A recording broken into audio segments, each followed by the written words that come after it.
¿Se ve bien y se escucha bien este computador? Live streaming is on. Sí, disculpe. ¿Se ve bien y se escucha bien este computador? Se escucha perfectamente bien. Excelente. Sí, muy bien. Bueno, vamos a comenzar entonces con la mesa del día de hoy. Muy buenas tardes a todo nuestro auditorio, a todos los que nos están escuchando en YouTube y también a través de esta plataforma de Meet Jitsi. Les damos la más cordial bienvenida a esta mesa. El día de hoy contamos con 3 ponentes. Estamos todavía a la espera de uno de ellos, pero quisiera presentar en primera instancia a Samuel Mendoza, que él nos acompaña desde la Pontificia Universidad Católica de Campinas. Sea bienvenido. Y también nos acompaña Francisco Viguera Brante, de la Pontificia Universidad Católica de Valparaíso. El primer trabajo en el orden de la mesa, pues es justamente por parte de Samuel Mendoza, y tenemos el trabajo intitulado Abstraccionismo Pedagógico como elemento de crítica do ensino de filosofía. Sin más por el momento, quisiéramos entonces dar la palabra a Francisco y adelante. Tiene usted el espacio. Sean bienvenidos ambos nuestros ponentes y adelante, tienen ustedes la palabra. Ok, muchas gracias. Voy a hablar un poco portugués, un poco español, un poco, quién sabe, que pueda facilitar un poco la comprensión. Es importante primero agradecerles esa oportunidad de compartir un poco los conocimientos que desenvolvemos aquí en Campinas, en Brasil. Y también un saludo para Renato Huarte. Nosotros sabemos lo que significa organizar un congreso de esa naturaleza, justamente porque eu também estava na ALFE, no primeiro congresso que realizamos exatamente acá em Campinas. Então, estávamos juntos naquele primeiro momento. Então, esse é o espírito. Sabemos também da dificuldade que foi a realização desse congresso em 2019 em Chile, por conta dos problemas que estavam acontecendo. E agora, em 2020, a pandemia, e agora, em 2021, finalmente, uma possibilidade deste trabalho, e mesmo que remoto, me parece importante marcar a presença do trabalho que a ALF vem consolidando nos últimos anos. Muito bem, meu trabalho, eu vou tentar aqui compartilhar para facilitar um pouco a compreensão. Me preparei algumas telas e também vamos ver se funciona. Me diga apenas se estão já vendo. Está ok? Para você? Espero que sim. Então, o que significa este trabalho? Na verdade, se pensar um pouco em termos de contexto, ele está organizado para a linha temática Ciência e Ensinança da Filosofia e Filosofia da Educação. Pero naquele contexto, em 2018 para 2019, nós tivemos naquele momento outros amigos, outros parceiros de trabalho e fizemos uma proposição de um simpósio com o título La Produção de Conhecimento sobre ensino de filosofia, ensinança de filosofia no Brasil, do período 2008 a 2018. E nesta proposta de simpósio, nós teríamos aí outros colegas, outros professores também aqui do Brasil, como, por exemplo, Elizabeth Tomazetti, da Universidade Federal de Santa Maria, Rodrigo Guellamo, da Universidade Unesp de Marília, Patrícia Del Nero Velasco, da Universidade Federal do ABC, Geraldo Balduino, que também é da Universidade Federal do Paraná, e meu trabalho. Então, agora que o trabalho não está nessa configuração de simpósio, minha apresentação ela fica um pouco deslocada daquele sentido do conjunto dos outros trabalhos. Mesmo assim, do contexto do congresso, a aderência do tema, esse do nosso simpósio, e se estabelece uma perspectiva de aderência com o congresso da ALF, no sentido de uma mirada na construção de políticas públicas. No caso especial brasileiro, porque em 2016 para 2017, nós temos uma nova legislação sobre a educação média. Exatamente por isso, minha perspectiva aqui de discussão com algumas questões teóricas metodológicas, especificamente desse conceito de um professor específico brasileiro que se chama José Mário Pires Azanha. Então, o objetivo da apresentação é exatamente apresentar esse conceito de abstracionismo pedagógico a partir do livro Uma Ideia de Pesquisa Educacional e também demonstrar um pouquinho as fragilidades da legislação que trata do ensino da filosofia no Brasil, em específico a Lei 13.415, de 16 de fevereiro de 2017, no contexto da Base Nacional Comum Curricular. É uma nova legislação para ensinância. E a pesquisa foi financiada pelo CNPq, que é a nossa agência de fomento para pesquisas no Brasil, e diretamente para o problema. A pesquisa tem como problema a pergunta. O problema que motiva é o seguinte: a legislação que determina a ensinância de filosofia no Brasil é filosófica?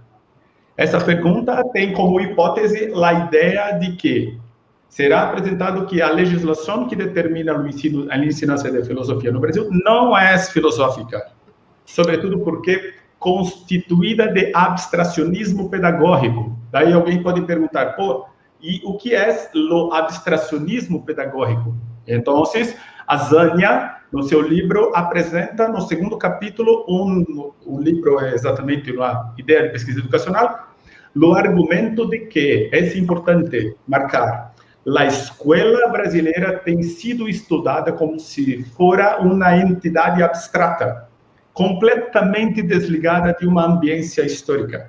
É parte dessa argumentação do professor Azanha, o conceito exatamente de abstracionismo pedagógico, que vem a ser o seguinte: a expressão como indicativa de veleidade de descrever, explicar ou compreender situações educacionais reais, desconsiderando as determinações específicas de sua concretude, para ater-se apenas a princípios ou leis gerais que, na sua abrangência abstrata, seriam aparentemente suficientes para dar conta das situações focalizadas. Então, aqui nós temos um conceito de que o abstracionismo pedagógico é uma perspectiva de uma descrição general que muitas vezes está distante da realidade concreta. É como se dissesse de uma escola abstrata, pero nós temos a escola concreta e muitas vezes a diferença entre o abstrato e o concreto é muito grande. Muito bem, da segunda parte é também importantíssimo que quando se fala de políticas públicas em Brasil, aqui focalizando a ensinância média, estamos falando, portanto, dessa nova lei que trata do ensino médio, da ensinância para jovens que depois vão para a universidade. Essa nova estruturação do ensino médio tem como característica 4 grandes áreas. Uma delas é linguagem e suas tecnologias, matemática e suas tecnologias, ciências da natureza e suas tecnologias, e ciências humanas e sociais aplicadas. E o que é interessante notar é que não há espaço aqui para filosofia. Afinal de contas, ciências humanas e sociais aplicadas, estamos falando de ciências e não de filosofia. Pero filosofia está incluído aqui. Então, nessa perspectiva, nós teremos filosofia, história, geografia e também ciências sociais como parte dessa concepção da legislação, que estou defendendo com clareza que não há espaço específico para a filosofia por conta da natureza da filosofia que é própria. Sabemos muito bem das diferenças entre filosofia e ciências.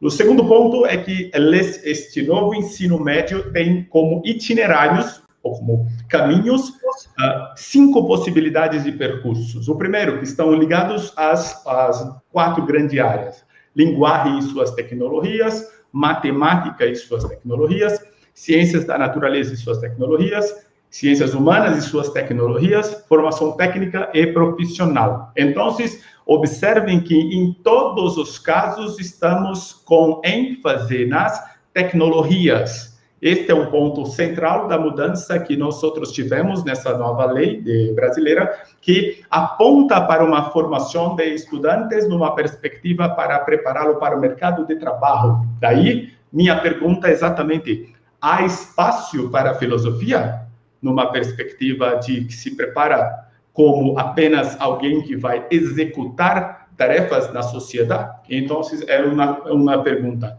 Outro, neste novo ensino médio, há 4 eixos estruturantes, sendo eles, primeiro, investigação científica, 2, processo cognitivo, 3, mediação e intervenção cultural e empreendedorismo. Novamente, nós podemos observar que há uma caracterização muito própria acerca de uma formação voltada para atividades específicas de uma sociedade. Daí a pergunta, de novo, e a filosofia? Onde entra a filosofia na perspectiva de uma ciência especulativa, sem uma utilidade própria singular, onde há espaço para a filosofia? E é interessante notar que não há espaço para a filosofia no sentido da filosofia tal como nós conhecemos. Porém, a filosofia aqui está sendo utilizada no sentido utilitarista pragmático, ou seja, a filosofia pode estar junto da investigação científica, pode estar junto, provavelmente, de um processo cognitivo, certamente como mediação, quando se pensa na ética, na moralidade, e da própria intervenção cultural e empreendedorismo. Afinal de contas, estudando alguns dos filósofos, podemos trabalhar com a ideia de uma crença num sujeito que seja capaz de transformar a sociedade, por exemplo. Então, estamos verificando uma concepção de filosofia prática, não prática no sentido do Aristóteles, mas prática no sentido aqui instrumental, certo? Muito bem. Aqui, uma parte que gostaria de chamar a atenção, onde é que está exatamente, então, o abstracionismo pedagógico no ensino de filosofia? Ora, se Azanha escreveu que o abstracionismo pedagógico diz respeito a essas generalizações e a incapacidade de se observar casos concretos, a pergunta fundamental para a política pública de ensino médio do Brasil e os nossos estudantes? E os nossos maestros, eles não foram consultados na construção desse novo projeto. É um projeto que claramente está copiando de alguns modelos norte-americanos, alguns modelos europeus bem-sucedidos, com o objetivo de que as escolas brasileiras possam ter uma melhor performance no PISA, por exemplo, nesses sistemas de avaliação de larga escala. Então, o que é uma história da filosofia para esta política pública? É como se ela não tivesse espaço. Por quê? Porque nesta nova perspectiva de ensinância média, se está olhando para que o maestro ele tenha uma perspectiva de metodologia, trabalhe com metodologias ativas, até aí tudo bem, me parece importante que o faça, e o currículo está concentrado numa concepção de competências. Até aí também não há problema, afinal de contas, é importante definir certas competências que vão formar um tipo específico de estudante no final. A questão aqui fundamental é a natureza da filosofia, com a história da filosofia, ou mesmo com o filosofar, talvez não encontre espaço nesta nova legislação, na medida justamente em que se tem uma perspectiva de usar a filosofia de forma instrumental. E aí a pergunta a filosofia não é instrumental, e por isso um abstracionismo no sentido de utilização de uma forma equivocada daquilo que é a própria natureza da filosofia. Enfim, é uma apresentação breve, porque 20 minutos estava planejando para isso, para que nós podemos depois retornar para as eventuais questões, perguntas. Pero ainda tenho uns minutitos, uns 3 minutos, por exemplo, sim ou não? Não sei. Ok. Eu quero só finalizar com um comentário muito breve acerca de Azanha. Esse professor brasileiro é muito importante, pero pouco conhecido em Brasil. Paradoxalmente, ele foi um professor da Universidade de São Paulo. Eu quero justamente aproveitar esta oportunidade para registrar a importância de seu livro, Uma Ideia de Pesquisa Educacional, e compartilhar com você que possam conhecer suas concepções, suas críticas em relação à pesquisa educacional que acontecia no Brasil nos anos 80. Ele também teve um papel importante do que diz respeito a uma atividade diretamente ligada às políticas públicas em Brasil. Então, é uma propaganda do professor José Mário Pires Azanha e da importância de conhecer tua obra. Muchas gracias. Muchísimas gracias, Samuel. Pues, además de agradecer su participación, pues podríamos dedicar un tiempo, después de que ahorita pudiera hablar Francisco con nosotros, para retornar a aspectos muy interesantes que hemos visto con usted, con su presentación. Y bueno, por el nerviosismo mío, olvidé presentarme, olvidamos presentar al moderador. Mi nombre es Pollux García. Yo voy a estar entonces con ustedes el día de hoy. Si quisieran, ya en la sesión de preguntas y comentarios, al final pueden ustedes levantar la mano. Ustedes lo pueden encontrar donde dice levantar la mano en la plataforma de Jitsi. Y bueno, quisiéramos entonces agradecer esta primera exposición. Muy interesante. Ahorita me gustaría que dialogáramos más sobre estas perspectivas sobre la enseñanza de la filosofía y sobre todo de la historia de la filosofía, ¿no? ¿Qué tipo de filosofía latinoamericana nos queremos nosotros enseñar, ¿no? Los latinoamericanos, y de qué manera podríamos nosotros encontrar la presencia de lo que desde la historia de las ideas Resende, este gran filósofo brasileño también, nos habla de recuperar la tradición latinoamericana en pensadores como Martí o como Mariátegui, ¿no? Pero me gusta que nos pongamos entonces a dialogar sobre esta filosofía que surge sobre todo en respuesta a los problemas latinoamericanos. Y bueno, quisiera entonces dar la palabra a Francisco, quien entonces pueden ustedes contar con sus 20 minutos. Desgraciadamente todavía la doctora Kamilovich no tenemos respuesta de ella, pero pues de no ser entonces así, no importa, podemos nosotros seguir platicando y consideramos entonces ya la participación más tarde. Adelante, Francisco, cedo entonces los micrófonos. Sea usted bienvenido. Por cierto, nos visita de parte de la Universidad de Luján, ¿verdad? Nacional de Luján, y de la Universidad de Buenos Aires. No sé si esto sea correcto.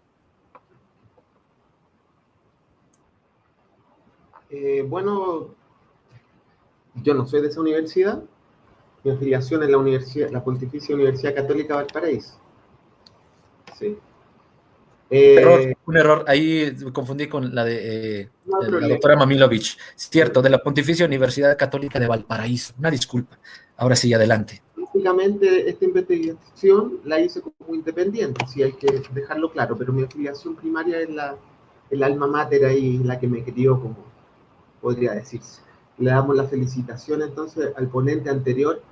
Me pareció muy interesante y justamente vamos a insertarnos en algunos conceptos fundamentales como son abstraccionismo e instrumental. Dicho solamente tangencialmente, vamos a poder insertar las dos ponencias de esos conceptos. Y me presento, mi nombre es Francisco Viguera, y lo demás viene a continuación. Muchas gracias por la oportunidad, gracias a la organización del Congreso ALFE número 5, y bueno, en el nombre de Dios vamos a empezar. A propósito de qué filosofía latinoamericana queremos tener, recuerdo muy someramente una historia que viví yo en el colegio Paicaví, que lo hizo un futbolista acá en Chile, Carlos Caselli, seguramente lo conocen. En ese colegio tenían un enfoque latinoamericanista que podemos reducir en el concepto de la canción con todos, de Mercedes Sosa. En ese contexto, en ese tono de paz latinoamericana, voy a dar comienzo a la ponencia, que ahí en la carta dice, en el programa, perdón, tiene otro nombre. Bueno, el nombre que le puse lleva 2 años, así que ahora se llama La integración holística del conocimiento en la educación. Aportes desde la filosofía del idealismo energético. Preámbulo. La presente exposición es el resultado de un resumen sintético de dos investigaciones. La primera es de carácter filosófico-científico, el idealismo energético y la generación del amor,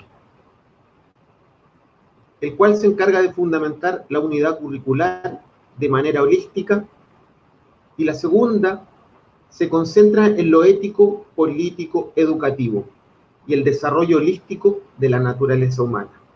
La obra se llama La Constitución Política de la Conciencia Civilizada, la nueva cultura en base a las 8 reformulaciones del Estado de Cristian Contreras Radovich, aportes desde el idealismo energético. Esta segunda obra aún no ha sido publicada. La primera es de una autopublicación del 2017. Las dos obras las he escrito yo, creo que cabe mencionar eso.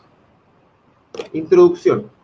Estructura general del problema de la filosofía y la educación.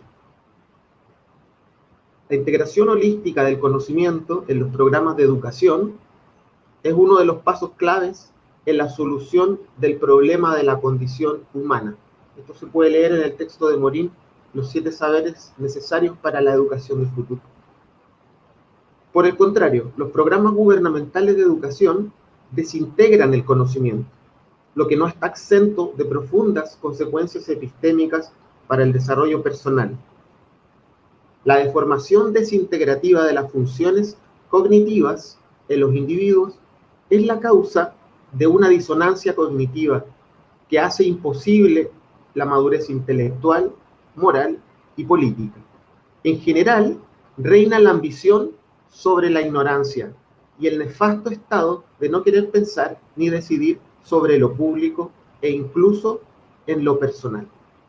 De hecho, nefasti en el calendario romano eran los días en donde no se podían dedicar las personas a cultivar lo público.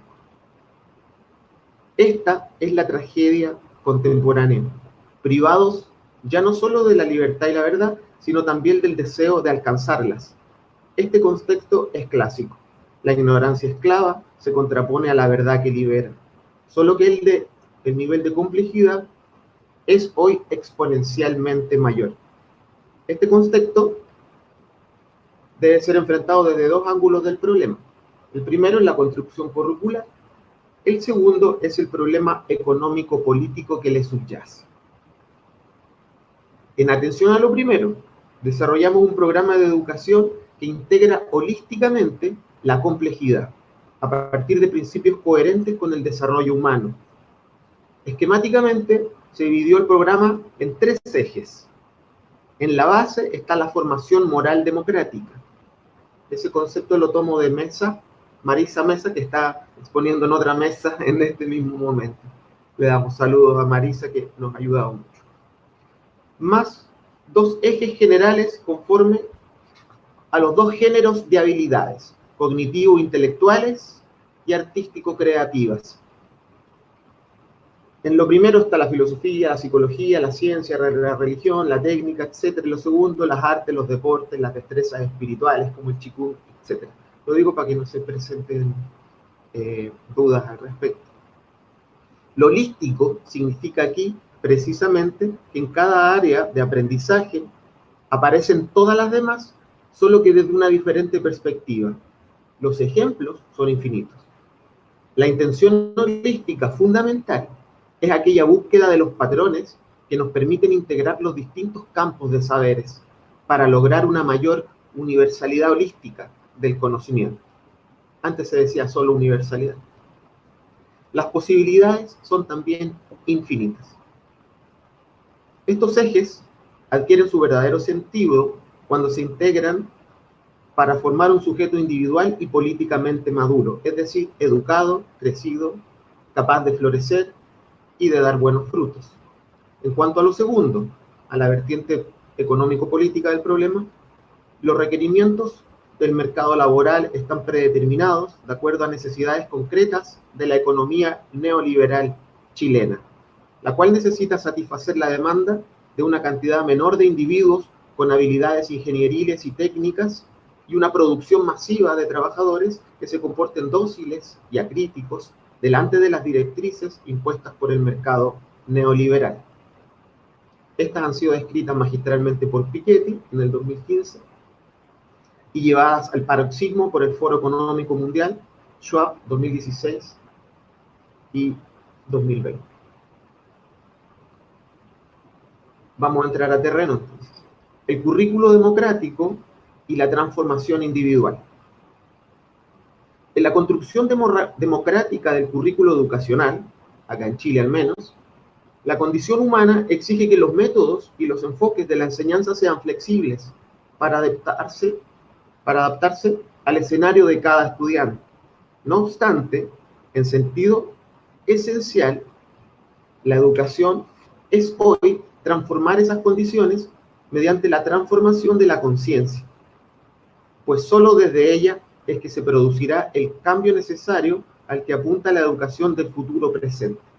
Cambio que va desde la división y la fragmentación hacia una nueva cultura de paz y unidad donde la doliente condición humana pueda ser sanada. Acá hay una nota a pie de página que explica más o menos qué pasó en Chile acá en las últimas décadas con el currículo educacional. Hay varios actores comprometidos en eso. Marisa Mesa, incluso la que mencionaba anteriormente, hizo una exposición interesante el 2018 que tiene que ver sobre el enfoque curricular, que fue el resultado de la conversación de diferentes actores como la ACHIF, la Reprofich, algunos institutos de filosofía, algunos académicos, etc. Incluso hubo una consulta ciudadana. Después de que aparece el gobierno actual, cierran estas mesas de trabajo, eliminan el trabajo que llevaban realizando. Marisa Mesa también trabajó, entiendo, en el Ministerio de Educación. Eliminan todo lo que se hizo, generan un nuevo currículum que ahora lo han tratado de imponer, pero como estamos en la situación actual, todavía no se sabe para dónde va esa nebulosa de nada. En cuanto a los programas gubernamentales, no en cuanto a lo que viene haciendo la comunidad educativa. Cito a Mesa. Una educación democrática supone entonces la adopción de valores morales básicos de igualdad y libertad, vinculados con el desarrollo del propio juicio y de las virtudes epistémicas de veracidad, justificación y actitud crítica. La educación democrática va de la mano de la educación moral, entendida esta como educación de valores básicos y de habilidades para el desarrollo de la madurez individual y social. Cuando hablamos de madurez, nos viene toda la modernidad, la ilustración, Kant y su respuesta a la pregunta, que es la ilustración, por ejemplo.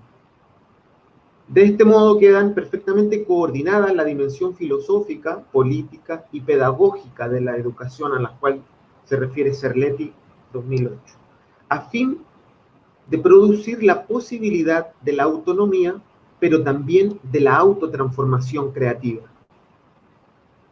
Solo de esta manera puede hablarse de una educación democrática libre, si es que hay autotransformación.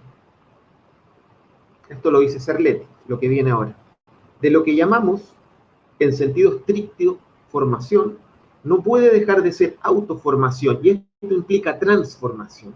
Es decir, atravesar lo que los demás, las instituciones, los profesores, el Estado, contribuyeron a conformar lo que uno es, para asumir individual y colectivamente lo que se quiere ser. Esto supone el doble movimiento de pensarse en el mundo y, en consecuencia, pensar el mundo.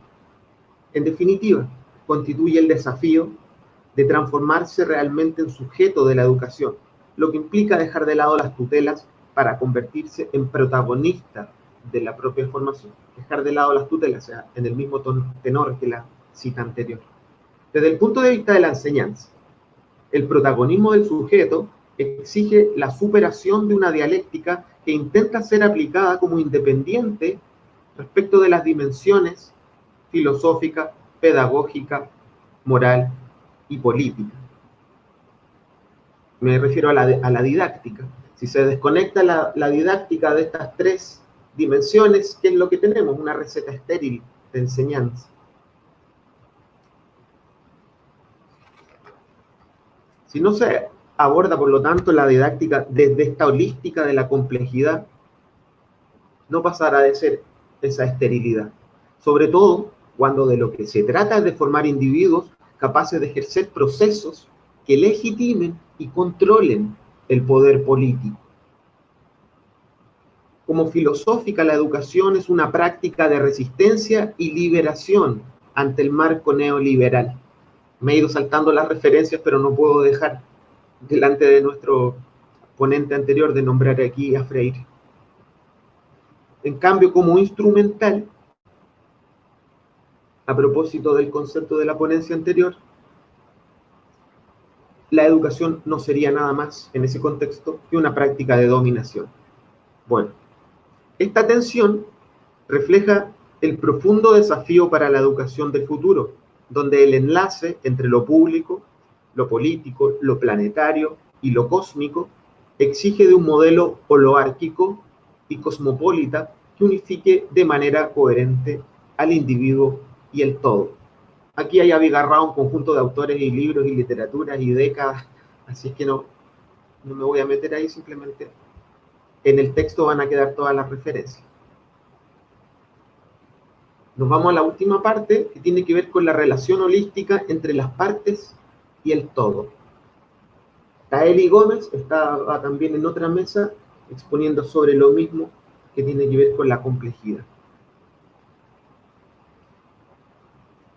Toda parte es también un todo. Un todo es también una parte. Infinitamente lo micro y lo macro, el borde y el centro, se identifican y compenetran en el movimiento.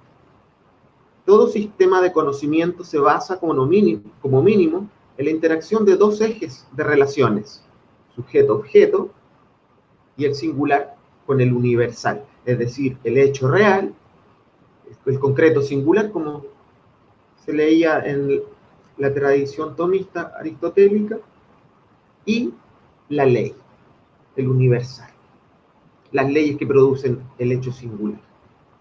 Cada nuevo conocimiento o experiencia es parte de un enjambre complejo de realidades singulares y leyes. El profesor debe saber poner en coherencia cognitiva todo este conjunto complejo.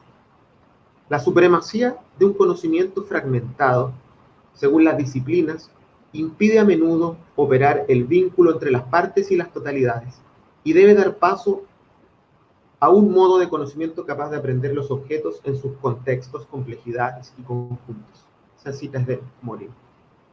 No hay ningún francés, así que voy a decir Morin solamente. Edgar Morin. El concepto de coherencia energética supera con evidencia de sobra la disputa obsoleta entre el vitalismo y el mecanicismo. La coherencia produce una sintonía armónica de los holones, de holón, una parte que es también un todo. El modelo holístico genera una coherencia mayor entre lo cognitivo y lo energético, mediante la integración señalada entre los sujetos, sus emociones, pensamientos y acciones, los hechos y los contextos desde la complejidad. El modelo cosmológico holoárquico de Wilber, ahí las relaciones entre los holones, o relaciones holísticas, también interaccionan en dos ejes de relaciones, uno horizontal, de expansión o disolución, y uno vertical, de contracción y trascendencia. El modelo en bucle de Morin sistematiza esta interacción. Por ejemplo, él propone 3 ejemplos entre el cerebro, la mente y la cultura,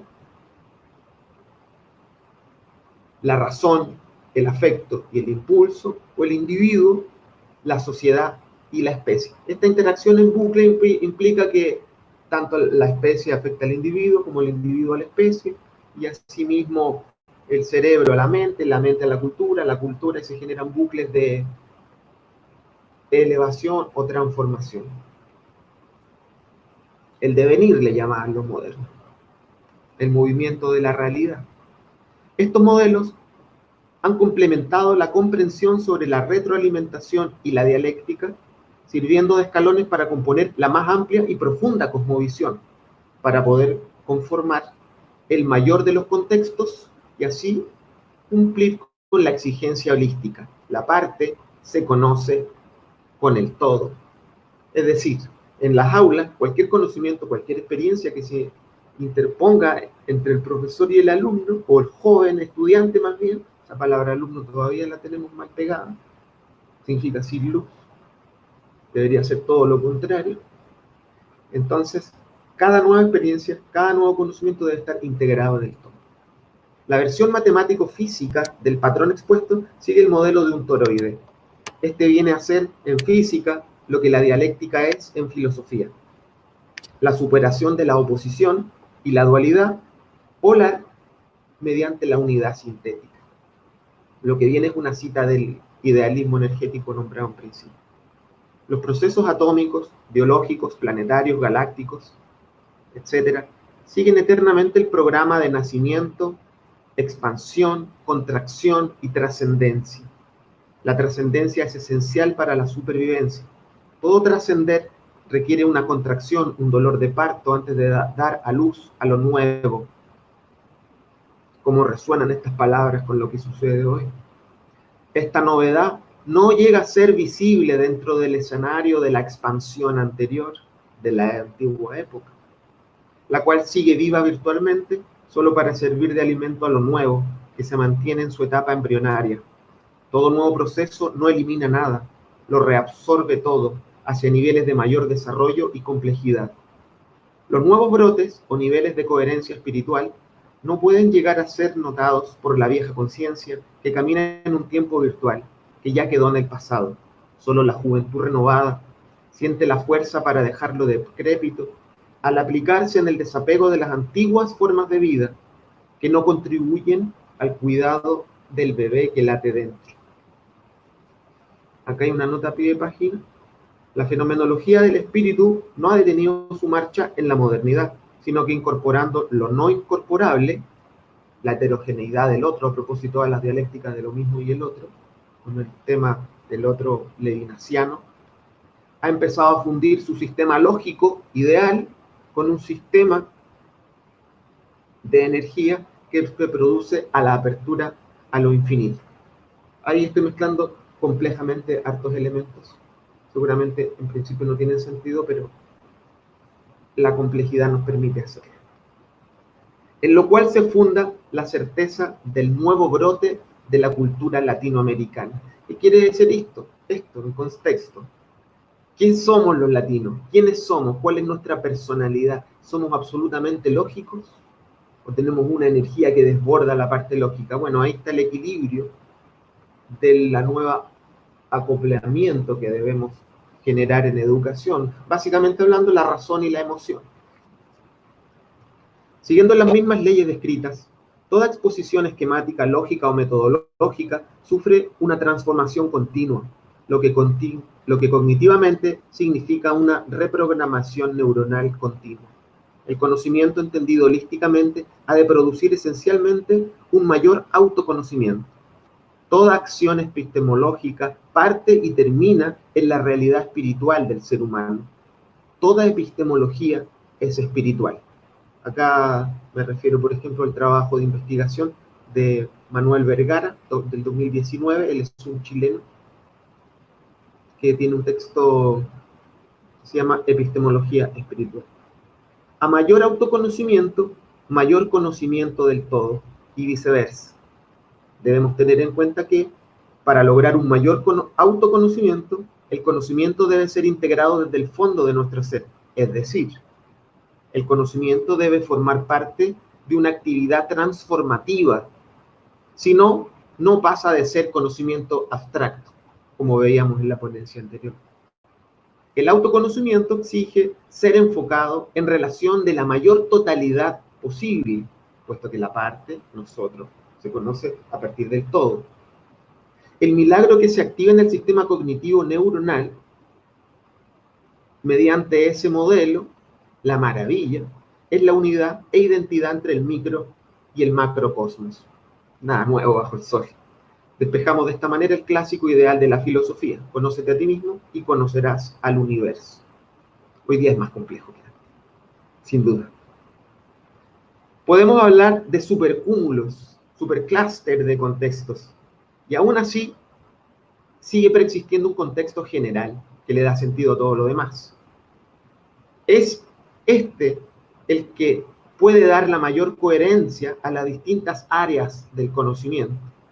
La fragmentación del saber ha desintegrado la comprensión de la naturaleza humana y del universo. Materializándolos, ha hecho imposible entender su verdadera y espiritual condición. Conclusión.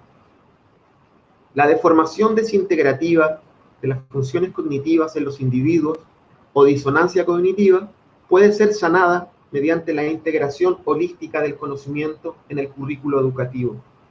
Convertir alguna parte en el todo es asumir una ilusión.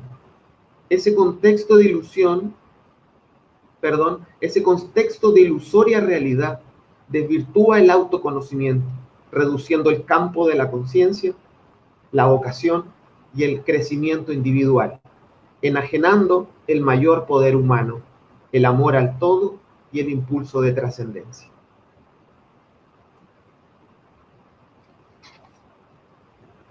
Eso sería mi ponencia, queridos amigos. Muy amable, muchísimas gracias. Pues por ahora no se ha conectado la doctora Mamilovich y me gustaría entonces dar pie, dar seguimiento al diálogo con quienes en este momento nos están acompañando. Igual a mí me gustaría dar algunos comentarios, algunas preguntas para poder iniciar el debate, pero si alguna de nuestros acompañantes, Elena Rivas o Vanessa González, no sé si quisieran tomar la palabra, pueden ustedes abrir su micrófono o también, bueno, podríamos nosotros comenzar entonces el diálogo, las preguntas muy interesantes entre nosotros. No sé si quisieran, pueden tomar la palabra también. A presentación interesante, Francisco, una perspectiva, me parece, espiritual y trascendente. Me gustaría de compreender un poco mejor la idea de trascendencia, si trabalha com qual perspectiva filosófica que você está aqui a defender quando você fala de transcendência. Sempre me deparo com esse tema, considerando os escritos de Friedrich Nietzsche e esses outros autores. Então, fico me perguntando um pouco sobre o sentido da transcendência nos dias de hoje, e é claro que há muitas argumentações de muitos autores. Então, me gostaria de ouvi-lo um pouco sobre a ideia de transcendência para você, se possível. Claro, muchas gracias por la inquietud. No me voy a referir a ninguna de las viejas visiones de trascendencia, así, pero bueno, enough. Yo creo en la trascendencia del alma. Cerrando ese paréntesis y volviendo a lo más académico ya.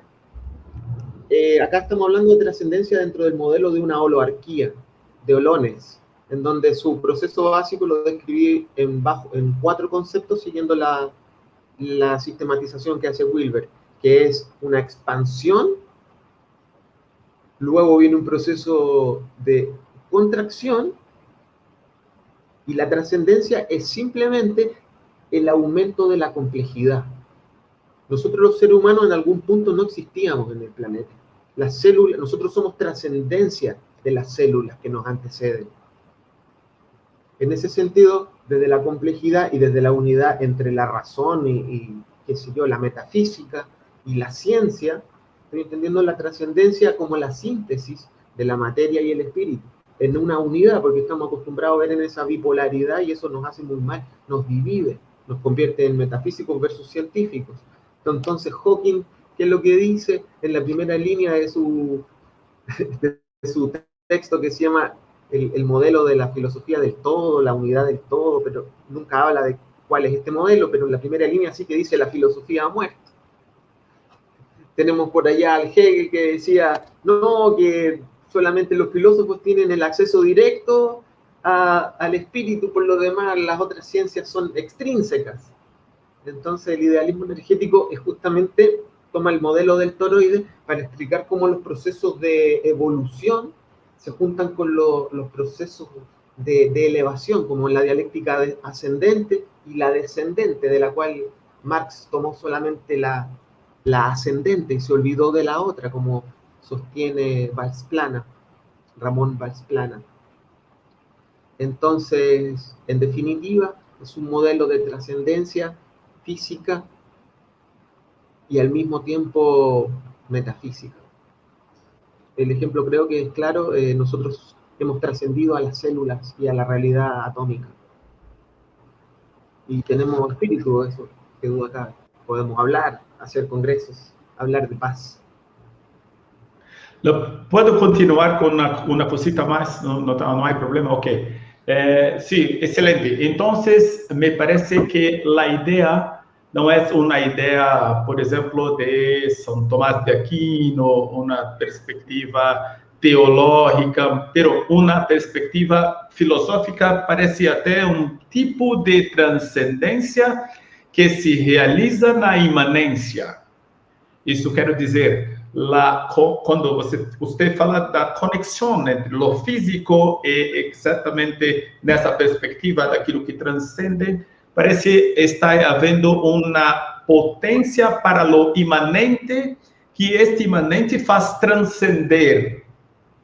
¿Es posible pensar de esa manera o es un equívoco? No, totalmente, totalmente. Le agradezco la traducción para portugués.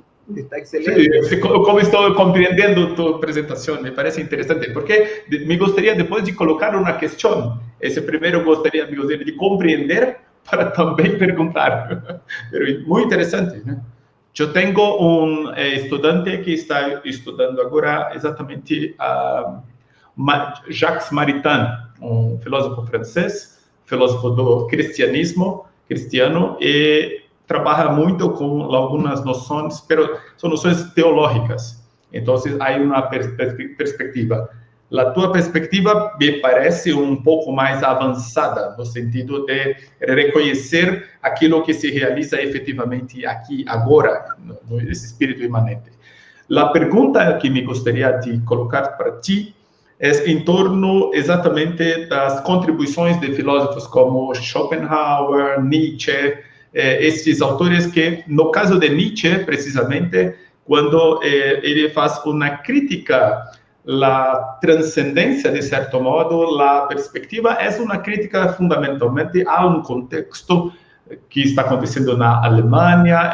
É claro que nós outros entendemos que há uma crítica também ao cientificismo, está muito claro em seus escritos.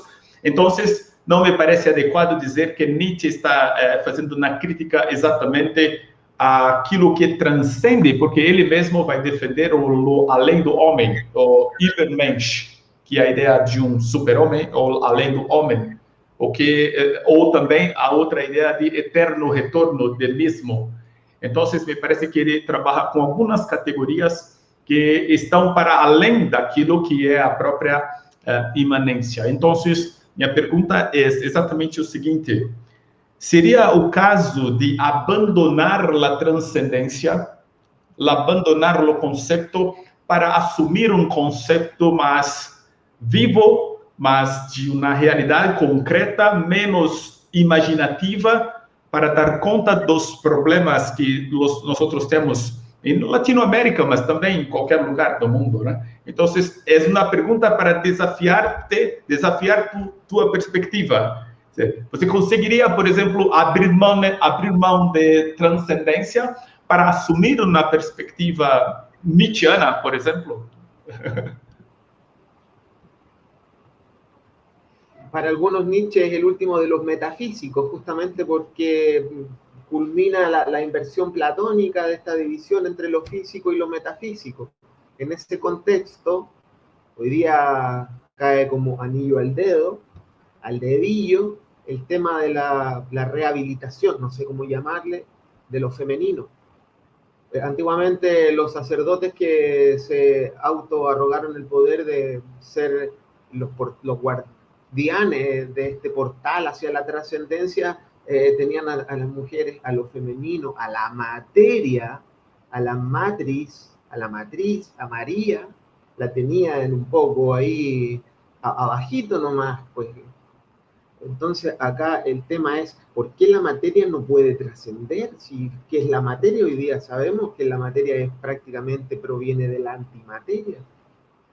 Entonces, a la luz de los últimos descubrimientos de la ciencia, todas estas dualidades, y de hecho la holística es la superación de la dualidad. Pues si seguimos en que lo físico, lo metafísico, la ciencia, la filosofía, la mujer, el hombre, si seguimos en estas dualidades, ese es el problema. Y aquí pasamos a lo político, divides et vinci.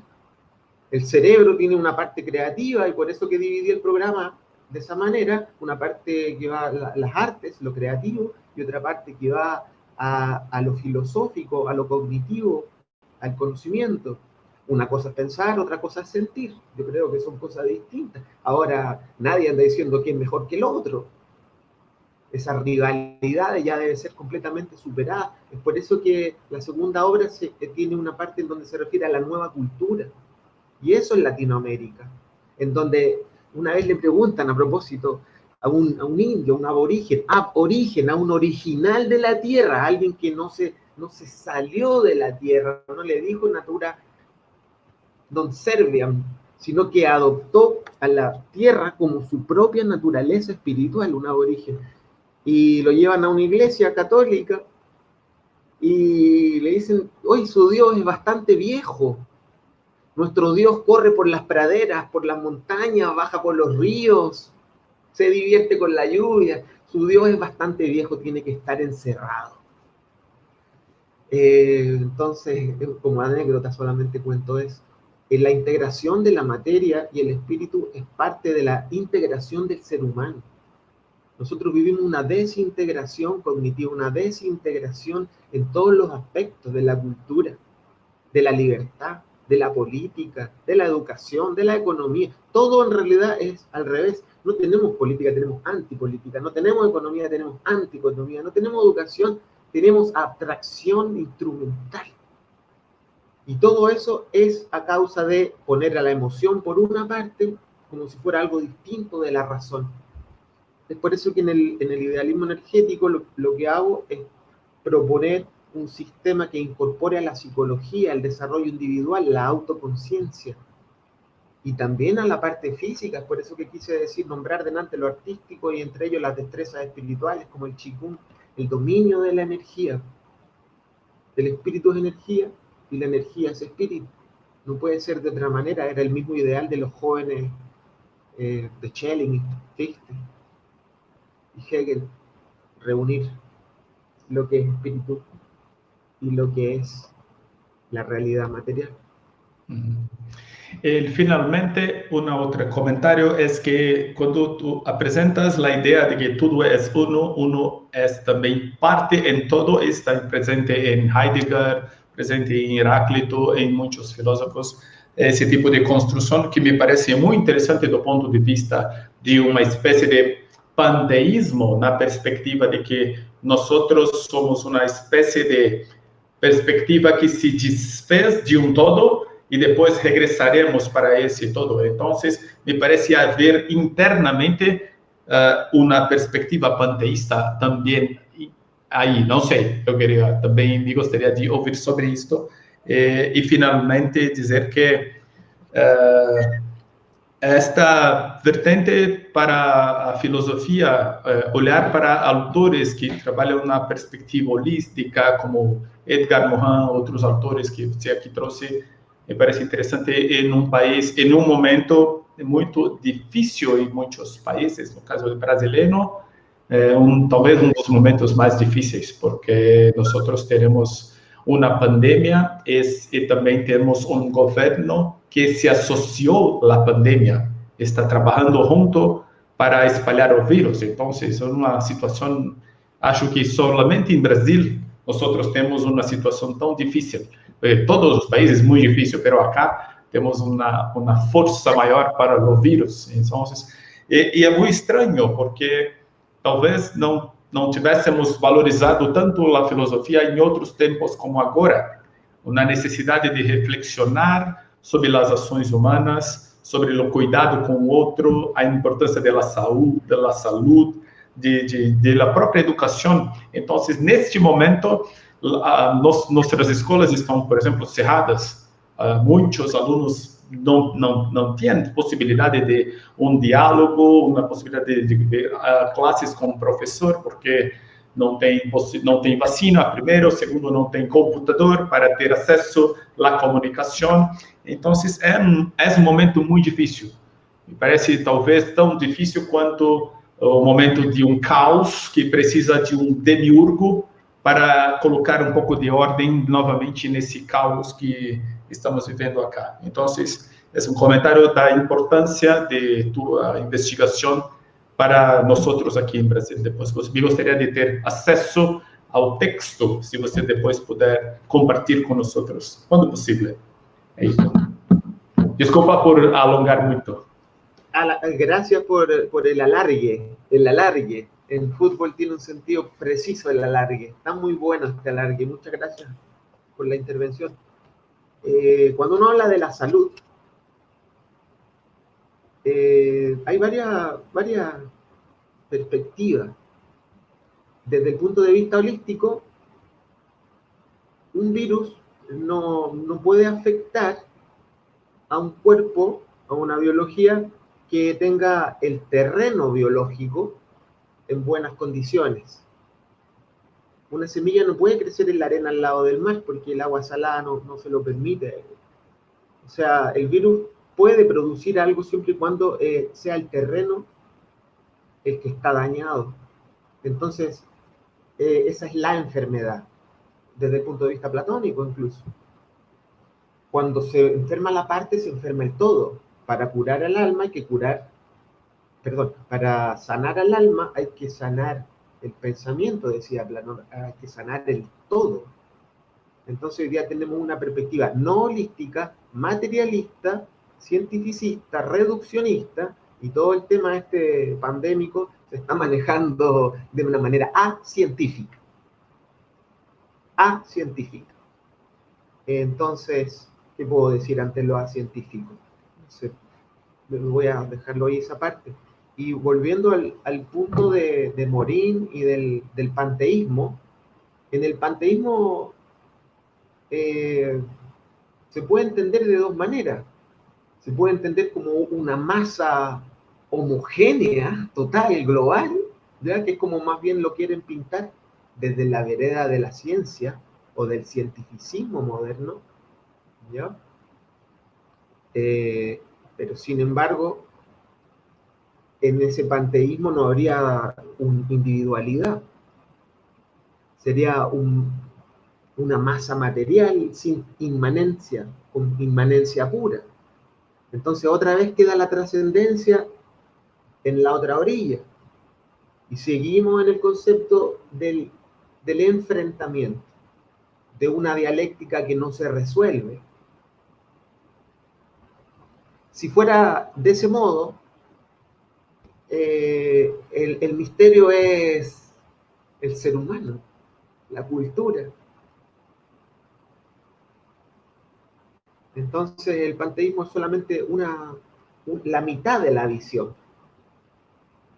Entonces, otra vez, cuando en el lenguaje que utilizaste tú cuando hablabas, ponías, bueno, y uno viene a este mundo de inmanencia y después regresa. Bueno, otra vez está la división ahí.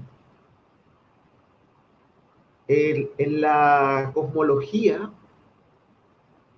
holística es igual que en la cosmología clásica. Esto se encarga de decirlo Manuel Vergara, en donde la ciencia, la religión, la filosofía, el arte, la guerra, no eran cosas distintas.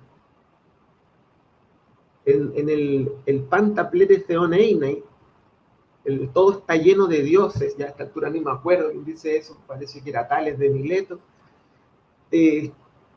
Claro, todo está lleno de dioses, no es que haya un puro Dios, y no es que no lo haya tampoco, es que son las dos realidades al mismo tiempo. En esa Morín habla de la unidualidad. Cristian Contreras habla de la biunidad. El macho-hembra. Acá, en Chile, tenemos a dos personas y qué bueno que lo recordé porque era uno de los puntos que quería decir. Una de esas personas es Maturana, que falleció ahora hace poco, en la semana. Un homenaje a Maturana, al menos del recuerdo. Y también tenemos a Claudio Naranjo. Me disculpan la ignorancia, no sé si ha fallecido él, espero que todavía no. Claudio Naranjo en el Congreso Futuro 2018, es decir, cuando todavía funcionaba el Congreso Futuro, después se pusieron a hablar cosas como que se un poco cayeron en lo delirante. Bueno, perdón. Naranjo liberó un poema en ese congreso que se llama El paradigma triunitario. El paradigma triunitario. Tiene 8 minutos, por favor. Eso es deber. Entonces ahí propone el sistema del típico, el machismo, el patriarcado, versus el feminismo, y todas las corrientes, toda la vanguardia del progresismo que quiere oponernos nuevamente con cualquier discurso. Por otra parte, Maturana, que con su pareja, con Jimena, formaron la matrística. La matrística, que tiene que ver con lo femenino, con el útero, y también con la matriz. Entonces, acá tenemos una rehabilitación de esta energía, de esto femenino, de la mujer, pero no en contra de lo otro. Si la única forma de que acá en el paradigma trinitario, el abrazo a 3, como dice Naranjo, es el padre, la madre y el hijo. Es sencillo, pero la naturaleza al parecer tiene la misma fórmula. Para generar energía se tiene que utilizar el protón y el electrón, y hay un neutrón funcionando. Hay siempre un sistema trinitario funcionando en la realidad, por más que no le guste, eso es así. Entonces, ¿el panteísmo? Sí, pero visto desde este punto de vista no dual, sino desde la unidad entre la materia y el espíritu. O sea, la diferencia entre materia y espíritu es una unidad frecuencial solamente. Porque la materia, esto ya es así, esto se sabe, la materia no es algo concreto, lo concreto es el resultado. ¿Un resultado de qué? De la frecuencia de onda. Por eso que si aumentan las frecuencias o si bajan las frecuencias, y esto tiene que ver todo con la salud, si uno está feliz, contento, trotando al lado del mar, oxigenado, el pH va a funcionar de manera alcalina, pero encerrado con cuestiones en la cara, respirando el dióxido de carbono y no el oxígeno, uno se va a enfermar. Entonces, en esta visión del panteísmo, el panteísmo sí, pero cada holón es una imagen fractal de la totalidad. Y cada parte es un todo, y cada todo es una parte. Y este todo global no tiene límites, no tiene bordes. Ahí coincido con Nietzsche. El centro no está en el centro y el borde no está en el borde. Por eso la figura del toroide, del infinito. Los extremos se tocan, pero son uno, porque son extremos de una sola realidad. Entonces, esta unidad es el fundamento de la política, de la filosofía y de la ciencia. Sin unidad, no vamos para ninguna parte. Podemos discutir, puede ser entretenido, pero al final alguien se va a enojar y va a tratar de matar al otro, que es la historia que queremos, superar hacia la unidad y la paz, una nueva cultura latinoamericana. Legal, gracias. Gracias para usted por la pregunta, la intervención. Mire que he sido partícipe de un gran diálogo entre ustedes. Y a mí me gustaría un poco en el afán de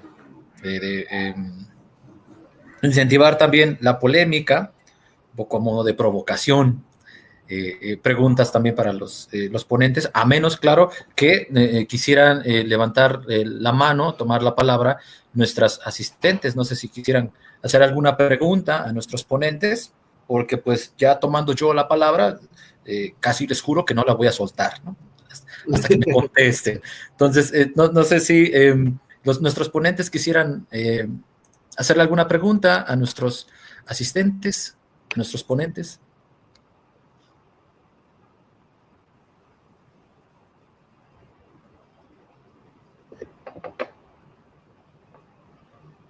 Adelante, Vanessa, si gusta tomar la palabra.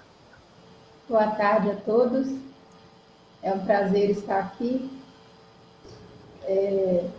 participando das suas reflexões.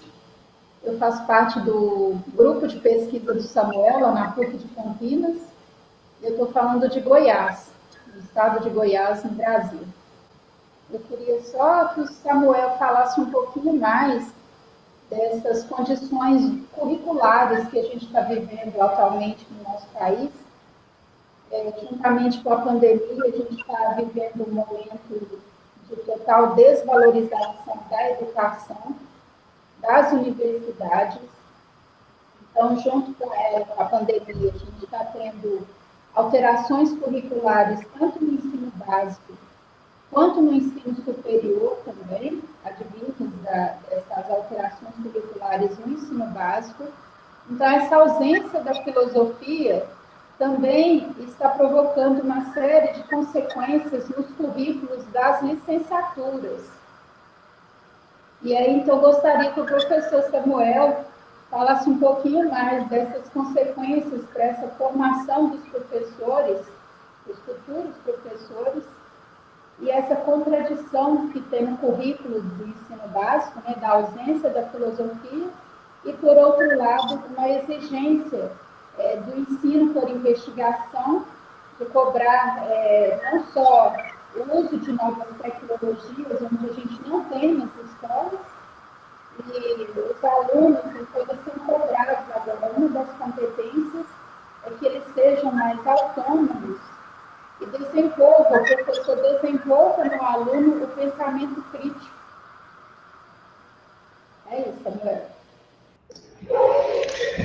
Ok, legal. Eu vou responder em português, obviamente, né, para você, Vanessa. A Vanessa está em Goiás, que fica no meio do Brasil. Vanessa, você sabe muito bem que o governo brasileiro entrou com uma proposta de destruição daquilo que está aí. Eu não estou inventando essa palavra, foi dita por ele.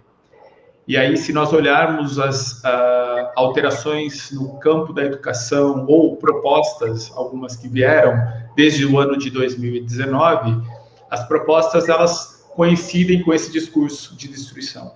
Desde a retirada de recursos para as universidades, vamos começar falando no contexto do ensino superior, mas não só, porque também a educação básica tem sofrido com descontinuidade de recursos e de projetos, né? Então, o que me parece é que, assim, a sociedade brasileira fez uma escolha. Ela fez uma escolha por um discurso de destruição. Então, não é à toa que o que a gente está vendo agora, ele é um significado de uma escolha social. Alguém vai dizer, poxa, mas as pessoas não sabiam que isso iria acontecer. Sabiam, porque isso foi dito na própria campanha. Então, me parece que há um projeto, sim, de desconstrução, vou usar o termo preciso, não é desconstrução, é destruição do sistema educacional brasileiro como um todo. Há um desprestígio das universidades, sobretudo públicas, desprestígio esse que vai desde críticas públicas em relação às universidades, como foi o caso daquele ministro que dizia que havia plantação de drogas nas nossas universidades, quer dizer, colocando sempre o trabalho do servidor público no geral e do servidor público professor em particular de forma muito negativa e depreciativa, e dentro desse conjunto todo, uma eleição de alguns componentes curriculares estratégicos que deveriam não estar presente nos currículos, se fosse o desejo destes nossos governantes. Felizmente, nós temos uma legislação que ainda consegue segurar as pontas de alguns desses desejos. Então, é pela legislação, que é bem avançada do ponto de vista progressista, de considerar, por exemplo, populações excluídas, jogadas à margem, como população negra, LGBT, etc., etc. Isso está muito consolidado na legislação brasileira e, por exemplo, os livros didáticos, quando avaliados pelo sistema lá do PNLD, por exemplo, ele deve contemplar essas questões porque são leis brasileiras que estão sendo colocadas. Agora, o ponto fundamental, me parece, é que tem uma discussão, uma tentativa de descontinuidade dessas leis. Então, tudo que a gente avançou do ponto de vista de uma perspectiva mais plural, de inclusão, está sendo colocado em questão. E nisso entra a própria questão do componente da filosofia. O ministro da Educação anterior, que ficou bastante tempo, que depois foragido agora para os Estados Unidos, ele foi textual no que diz respeito a não ter, não para a educação básica, mas para o ensino superior, cursos de filosofia. Falou, olha, não tem que ter curso de filosofia no Nordeste brasileiro. Faz sentido, tem que ter curso de veterinária. Achei até curioso ele usar o termo veterinário, um exemplo típico de alguma coisa que volta-se para os animais, né? Enfim, achei curioso, pelo menos, isso. O ponto é que você tem uma estratégia assim, e como consequência, respondendo objetivamente a sua questão, eu penso que, bom, primeiro, essa guerra vai gerar como consequência, principalmente para as licenciaturas, uma formação ainda mais frágil do que a que a gente tem. Então, tanto do ponto de vista de organização de componentes, como principalmente de falta de recursos para a educação nossa não é prioridade. Esse é o grande problema. Mas também é bom lembrar, Vanessa, que ela não era prioridade nos governos anteriores. Então, é bom ter sempre em mente que a educação no Brasil, ela é desprestigiada há bastante tempo. Então, não é este governo que tem feito isso. Ele está fazendo agora com mais clareza. Ele entrou para destruir mesmo. Mas já havia uma certa, eu diria, um descompasso em relação à consideração da educação como prioridade, o que me parece um grande problema de qualquer país, né? Se o país não elege a educação como prioridade absoluta, talvez junto da saúde, evidente, também podemos desconsiderar isso, é claro que as consequências serão muito ruins. E é isso que a gente está vivendo nesse momento. Então, eu avalio um pouco nesse sentido. Por outro lado, para dar uma voz de esperança, a gente observa um movimento de que pessoas estão discordando do que está acontecendo no Brasil nos últimos anos e talvez nós tenhamos aí uma nova perspectiva, quero crer, uma nova vertente eleitoral que possa nos dar luz para uma vertente melhor de construção e valorização do magistério, né? Espero muito, é isso. Obrigado, Vanessa, por você estar aqui. Bom te ver. Também. Excelente. Tento fazer um esforço, mas português é muito tranquilo também para nós. Acho na Latinoamérica é possível conversar em português, um pouco em portunhol, em espanhol. Nós nos entendemos porque nós queremos estar juntos. Esse é o espírito do outfit também. Eso.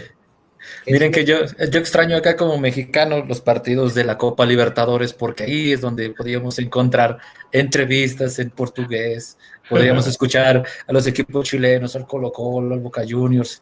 Qué lástima, pero me da mucho gusto que al menos estos eventos de ALFE promueven esta unión latinoamericana en donde pues, podemos darnos cuenta de que nos unen muchísimos lazos. La historia es una de ellas, la cultura es otra de ellas, que tenemos símbolos en común, ¿no? Y eso es algo que siempre se agradece. Sim, solamente agora estamos com Chile, México e Brasil. Isso é muito interessante, né? É uma oportunidade de pensarmos juntos. São alguns desafios que são muito comuns para Brasil, para México também, que está aí com muitos problemas sociais. Esse problema na Latinoamérica é muito interessante. Parece que realmente nós temos uma certa identidade, né? Identidade em problemas, em muitos desafios. E daí que talvez pensar também na própria questão da filosofia. Que filosofia para a América Latina poderia nos ajudar, não apenas reproduzindo a filosofia europeia, mas uma filosofia própria, que pudesse nos dar luzes para uma caminhada diferente, porque não precisamos seguir os passos do que a Europa sempre fez, né? Talvez poderíamos pensar uma coisa mais própria. Não sei como avançar nessa discussão. Claro que sí. No sé si quisieran tomar la palabra alguno de nuestros asistentes.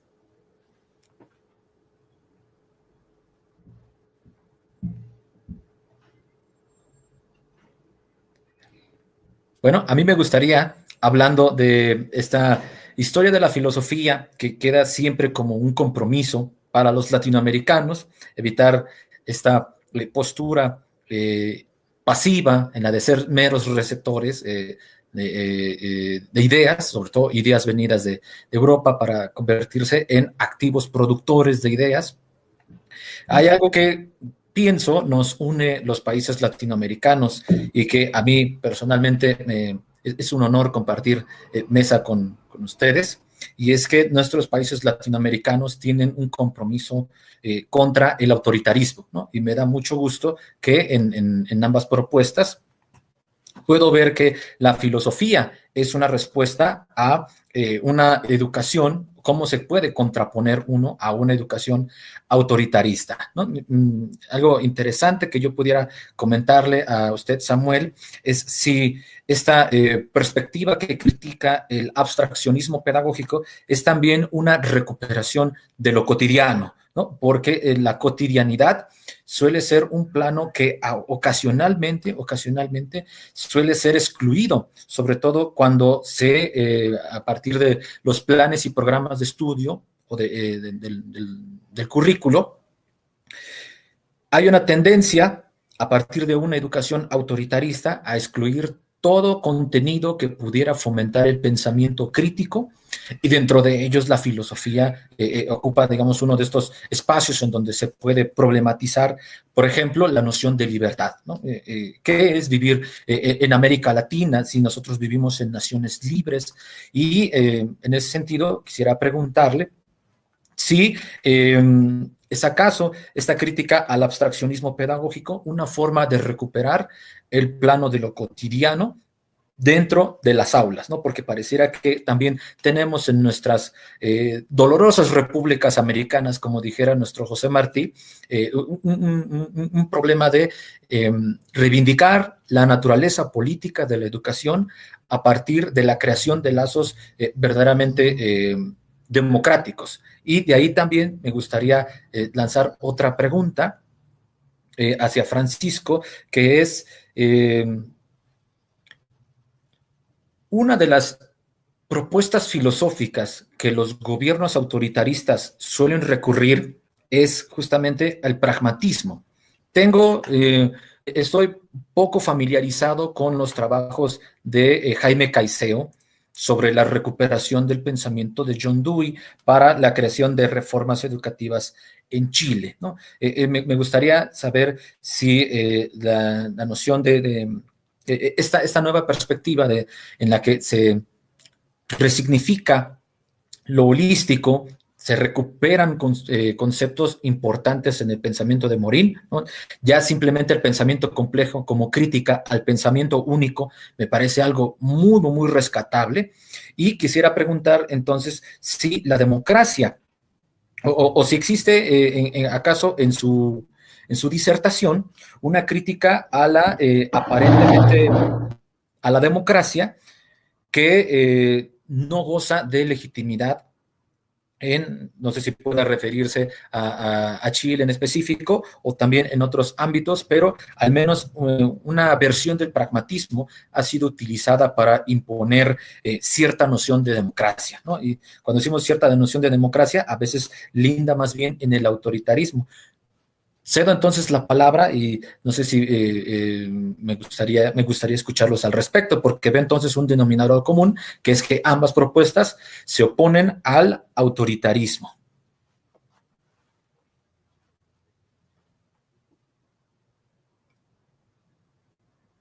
Me parece que Samuel ha salido un poco, entonces Francisco, adelante. Me tomo la oportunidad. Muchas gracias por la intervención. Muy bien pensado, muy bien explicado, gracias. Respecto de los lazos democráticos, primero habría que pensar la democracia.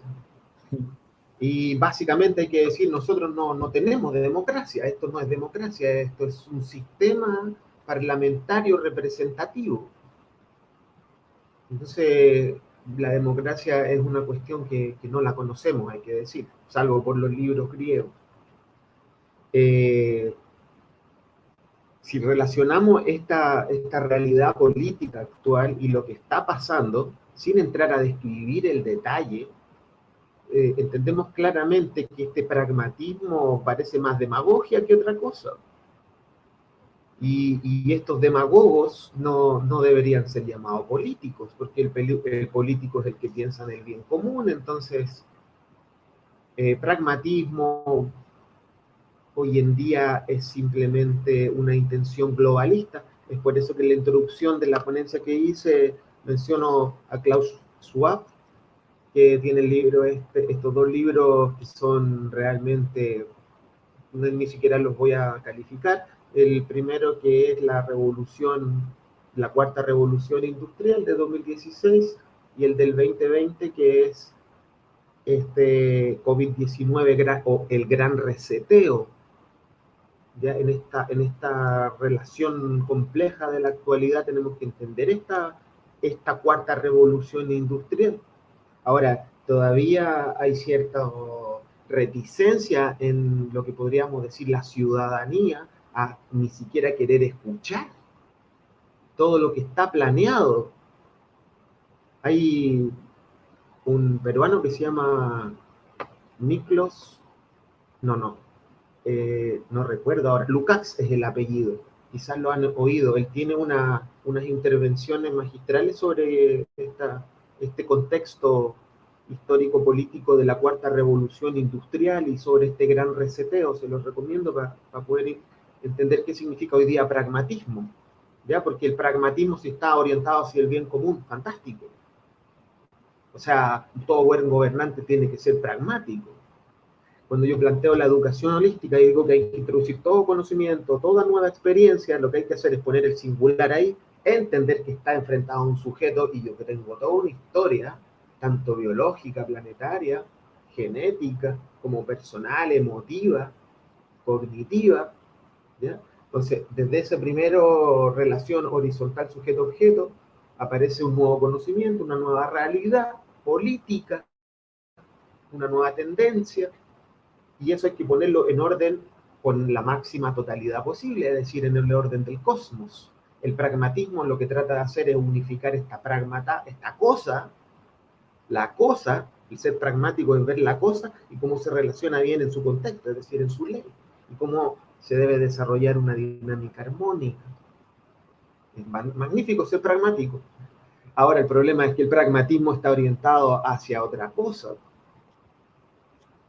Y lo mismo el tema del autoritarismo. Acá hay un proceso de arrebatamiento de aquellos elementos mínimos que nos permiten a nosotros ser seres ciudadanos libres, como decías, libres aquí en Latinoamérica. Somos libres. ¿Qué es la libertad? En el sentido acá de tomar las propias decisiones. Sin embargo, a propósito de Freire, hay una cita muy, muy hermosa, que no la voy a buscar ahora, pero parodiando un poquitito, sostiene que el hombre hoy día es más cosa que otra cosa. Valga. Esta cosificación del ser humano significa justamente que ha ido siendo marginado de las esferas de las decisiones. Esperan la realidad de lo que tienen que hacer como si les cayera una receta que tienen que seguir al pie de la letra. Entonces, la capacidad de la democracia, hay que redefinir democracia, la capacidad este ideal, tiene que entenderse desde el punto de vista de ser uno dueño de sí mismo. Por eso esta autotransformación que proponía adelante. Si no hay democracia, si no hay capacidad de decidir, si yo simplemente sigo a los demás, caigo en el estado preilustrado de la minoría de edad de la razón, en el cual toda democracia es imposible. En general, para que haya democracia se necesita madurez moral e intelectual. Sin esta, no hay esta. ¿Y dónde está la clave? En la educación. Por eso Paulo Freire, la educación como práctica de la libertad. Esa es la verdadera práctica. Y ahí debe estar enfocado el pragmatismo, la política, la filosofía, la educación, la psicología, las ciencias, que no hay nada más preciado que nuestra libertad. En ese aspecto, el autoritarismo actual es evidente en tanto que toma a los sujetos como menores de edad. Y el problema no es ese. El problema es que los sujetos les encanta ser menores de edad y quedarse en sus casas comiendo y viendo Netflix, por poner un ejemplo. Yo también veo Netflix. Entonces, ahí desde ese punto de vista del pensamiento único, eso es lo que están tratando de implementar. O sea, cuando el profesor le dice, esto es así. ¿Y por qué? Porque yo lo digo, es así porque es así. Esto lo saco del contexto de la educación prohibida, del documental que remeció o que debió haber remecido a todo profesor. Entonces, cuando hablamos de este contexto actual, no podemos entenderlo ni como educación ni como política, sino que más bien como implementación de ciertas estructuras que permiten el desarrollo social. Pero ¿cuál desarrollo social? El desarrollo social que le conviene a los que manejan los hilos de lo que está sucediendo. O sea, el desarrollo social es ante todo desarrollo de la capacidad democrática, personal, intelectual, moral y política. Entonces, desde ese punto de vista es que yo entiendo el problema con el pragmatismo. Se me cuela la demagogia, y en el contexto actual la gente ya le da miedo hablar de libertad, de verdad. Piensan que esto son cosas antiguas, platónicas. Entonces, obviamente, lo que reina es esta ignorancia esclava versus una verdad que libera. El panorama es el clásico, pero más complejo. No sé si Samuel quisiera introducir también el problema desde la democracia, como lo planteó Pollux.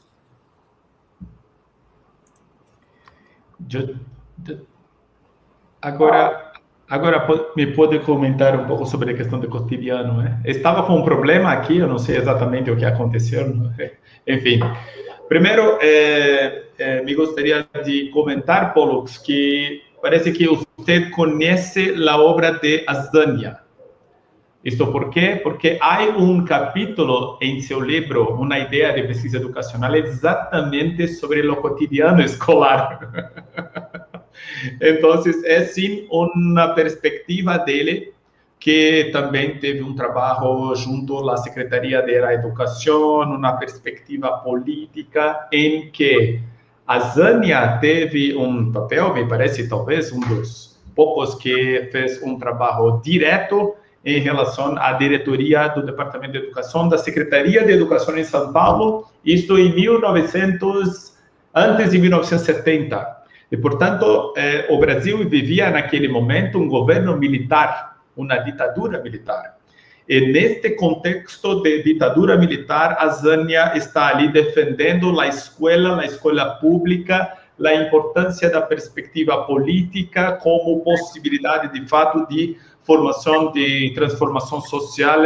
E este é exatamente o contexto.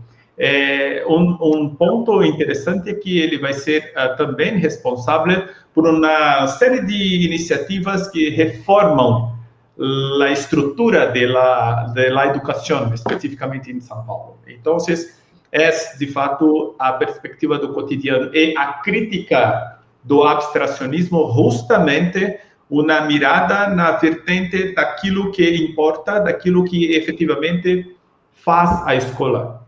Porque a escola não é um ente abstrato. A escola é exatamente uma situação concreta entre maestros, estudantes, pessoas, e cada uma tem uma específica característica. Por lo tanto, não há uma ideia abstrata ali. A escola e todos compreendem, não? A escola A é diferente da escola B, que é diferente da escola C, porque se temos escolas rurais, por exemplo, elas são diferentes das escolas urbanas.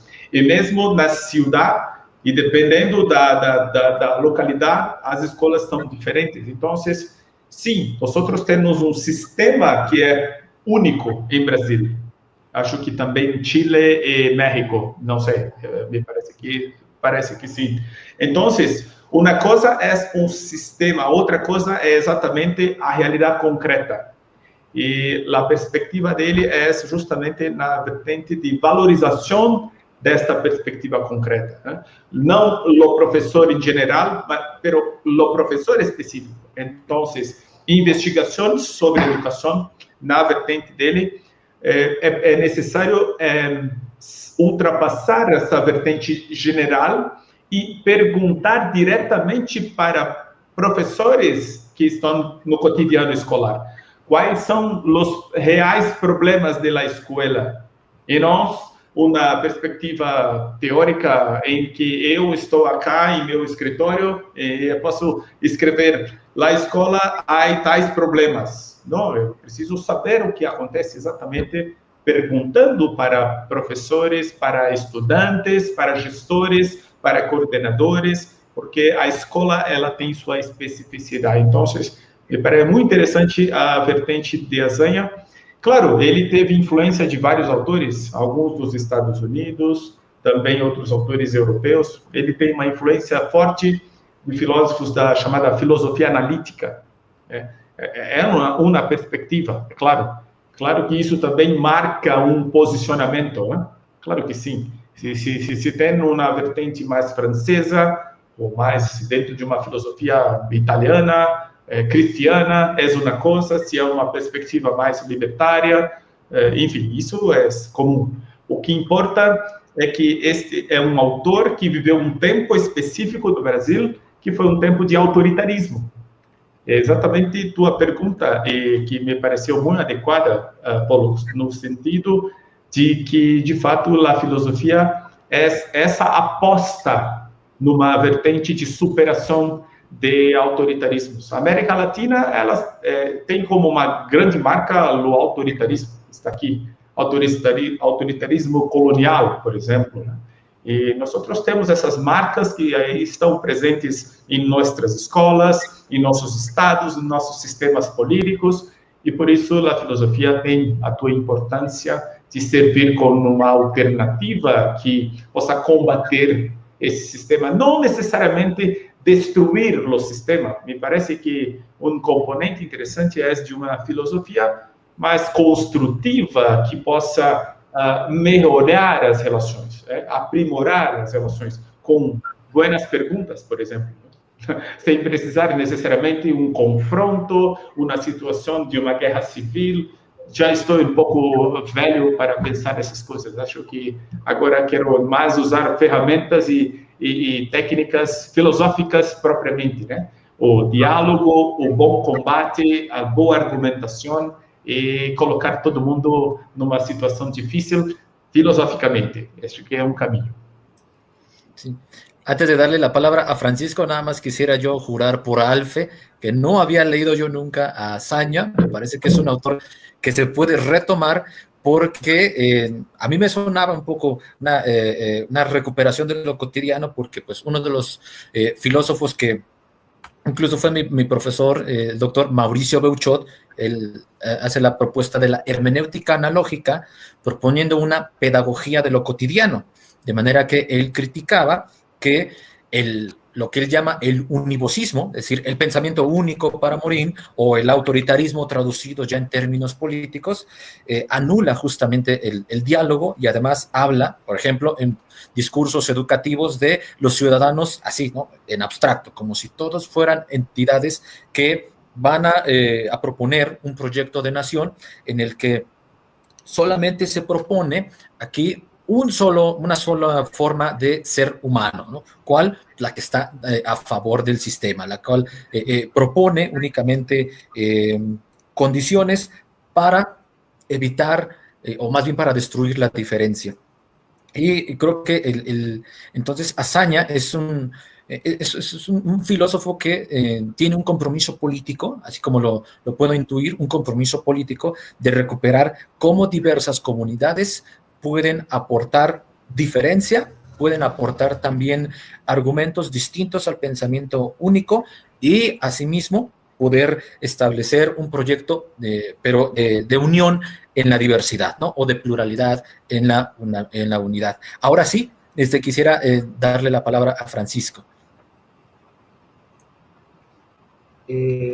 Claro, estoy muy de acuerdo con esa unión de la diversidad. O sea, lo diverso y lo uno deben funcionar de manera armónica. Ahora, hablando del totalitarismo, hay que decir con claridad que hoy día tenemos un autoritarismo global. Y esto no es ninguna exageración ni extrapolación. O sea, se da una ley, se le ocurre a una persona en una parte del planeta y se debe cumplir en todo el planeta.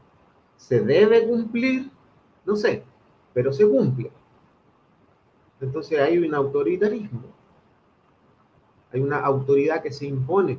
Desde el punto de vista político, y es por eso que menciono esos dos libros, que es donde está todo el programa político de la Agenda 2030, del Foro Económico Mundial, uno debe entender con claridad que las políticas latinoamericanas, europeas y de otros lugares están enredadas de alguna manera en este problema global.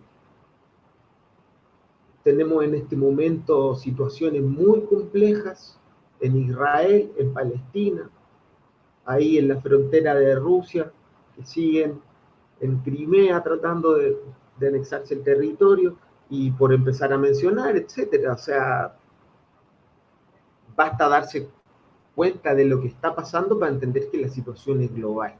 El globalismo es la tendencia actual, un globalismo homogeneizante que no respeta la heterogeneidad, en primer lugar.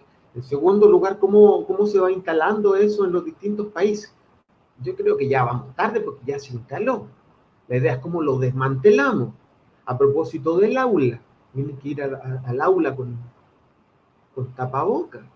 O sea, estamos hablando de recuperar la democracia y de pedagogía cuando se están estropeando la cotidianidad misma y más pura, que es respirar de manera libre.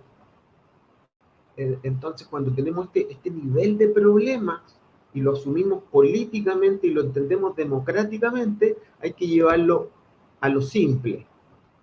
Tenemos una izquierda y una derecha que apuntan hacia los mismos intereses económicos globalistas. ¿Por qué lo digo esto? Acá, por ejemplo, en Chile, y siempre llevándolo al ángulo de la educación, tenemos un programa de unos gobiernos de izquierda, que son los programas que ha instalado el Ministerio de Educación de Michelle Bachelet, y tenemos dos de esos gobiernos, más dos de los de Piñera, que son de derecha, y el currículum no varió en ningún punto.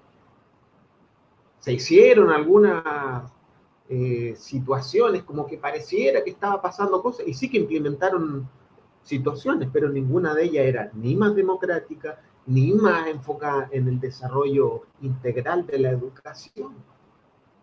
O sea, hay colegios que todavía acá son colegios de élite y que le siguen dando comidas que no son buenas para el cuerpo. ¿Qué educación es esa? Entonces tenemos un problema concreto, que tenemos una izquierda y una derecha, y que apuntan para lo mismo. Y si me apuran un poquito y me apretan, yo diría que el plan es de izquierda y derecha, como lo decía adelante, divide y vence, divide et vinci. O sea, esa división que nos pone por una parte una derecha y por otra parte una izquierda, nos hace pensar, por ejemplo, en la solución de la izquierda, que es esta especie de panteísmo, como lo hablábamos delante, es decir, donde somos todos iguales, y que es una de las consignas ahora del Foro Económico Mundial, es más pobreza, pero más igualdad. Está escrito en las páginas web y en sus libros. Entonces, hoy día tenemos acá en Chile la directora del Senado, que está poniendo una agenda de mínimos comunes, que va perfectamente alineada con este programa 2030 del Foro Económico Mundial, y que claro, como se le gastó la cuerda a la derecha, porque acá ya nadie quiere más de la derecha, salvo los que se han beneficiado, que son muy pocos. Entonces tenemos una gran cantidad de personas que otra vez se van a ir a la izquierda, y así seguimos jugando en este péndulo que no van hacia ninguna parte. Por suerte acá en Chile tenemos una iniciativa que aún no es muy conocida, que es la fundación del centro político, basado en las raíces políticas y educativas de Confucio. Yo creo que por ahí va a ser la solución de Latinoamérica, que formemos un centro político ya no de derecha, no de izquierda, es decir, no ideológico, basado en la libertad, en una igualdad no discriminante de lo heterónomo, perdón, de lo heterogéneo, una igualdad que reúna a todas las personas para lograr el ideal de la unidad. Entonces, acá el problema político y del autoritarismo es muy simple. Es, conclusión, mientras haya división, no hay desarrollo ni ciudadano, ni político, ni civilizatorio. Entonces, el problema es ese, que seguimos siendo divididos por ciertos intereses y las personas no lo ven todavía. Pues en eso estamos trabajando acá. Esta iniciativa acá en Chile la lidera Cristian Contreras Radovich, es por eso que he escrito el libro sobre su programa y le he acoplado el sistema educativo del idealismo energético desde el punto de vista de una nueva cultura basada en la unidad en el centro. Acá no tenemos centro político. Entonces es una cuestión... ¿Sí? Sí, me gustaría de un comentario sobre esa cuestión de ese paradoxo de derecha izquierda, porque en Brasil también acabo mirando pelo mismo problema. ¿Por qué? Porque hay un interés de alguna cosa que, na verdade, acaba conduzindo a perspectiva que é o capital, o dono do capital, né? Então, por exemplo, em Brasil, nós tivemos governos petistas por do Partido dos Trabalhadores e muitos defendiam que seus princípios no início eram de esquerda, progressistas. Pero, na prática, quando o Partido dos Trabalhadores tiveram efetivamente os governos Lula e Dilma, foram muito competentes também em enriquecer mais o sistema financeiro. O sistema financeiro ganhou muito dinheiro com essas perspectivas. Então, a pergunta que se coloca é: o que é efetivamente uma esquerda na prática? O que é efetivamente uma direita na prática? Então, me parece que há uma confusão generalizada em que os interesses sociais em muitas coisas são comuns nos dois grupos, pero estão numa peleja que não faz sentido. Então, para concordar com a perspectiva de Francisco, então, pero como superar essa perspectiva de uma ausência de compreensão do problema? Não é buscando uma unidade de discurso. Não, isto me parece fundamental que nós tenhamos a perspectiva, uma que possa pensar uma coisa, outra pelear.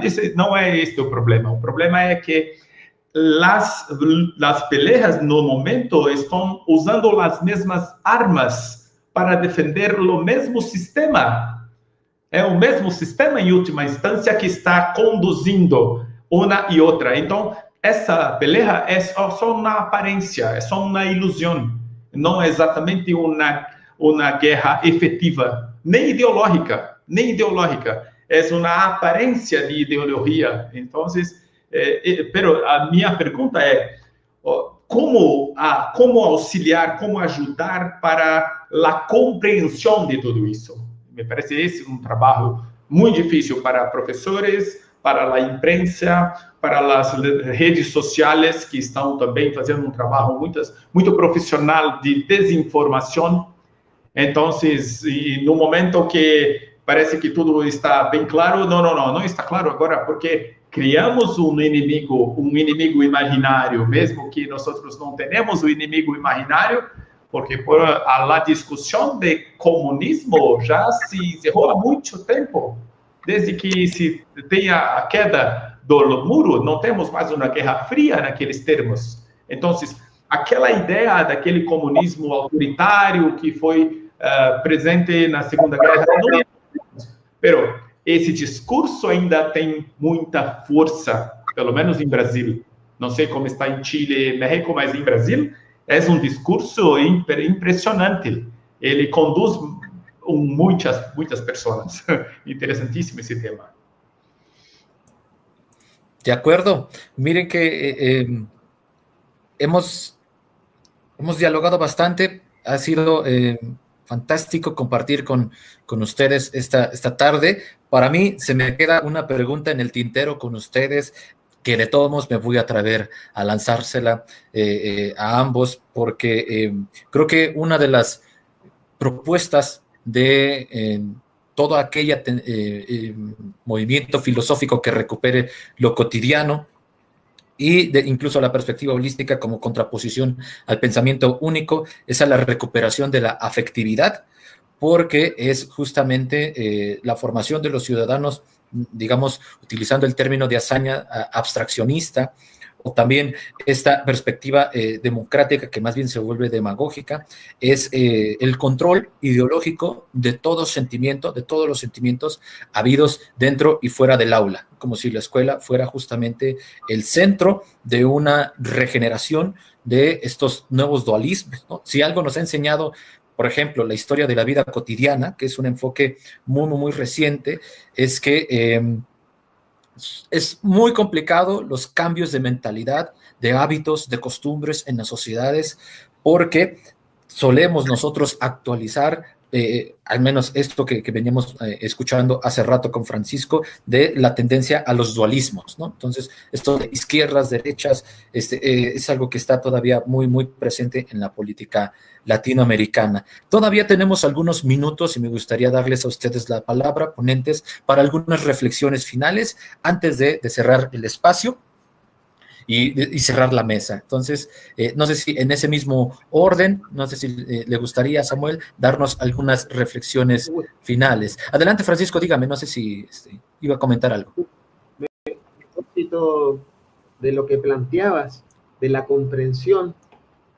Hay un párrafo, un texto de Morín, en donde él sostiene que la comprensión es el medio y el fin de la comunicación humana. Es muy bonito, la comprensión es el medio y el fin de la comprensión humana. Y el texto completo dice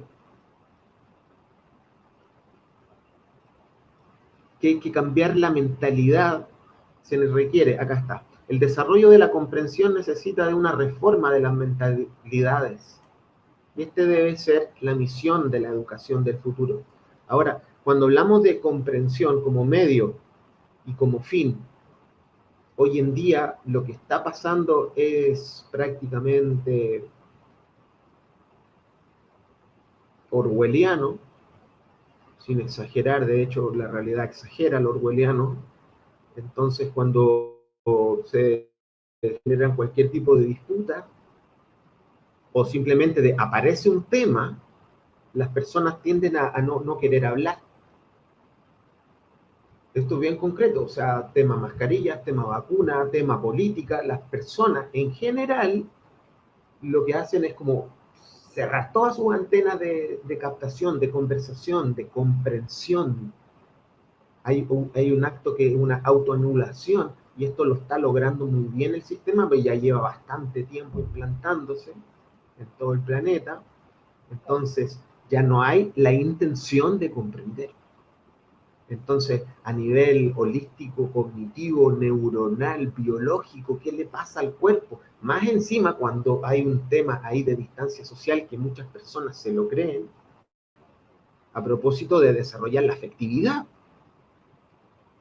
Entonces, ni desarrollo cognitivo, porque no hay la necesidad, no hay el deseo de comprender al otro.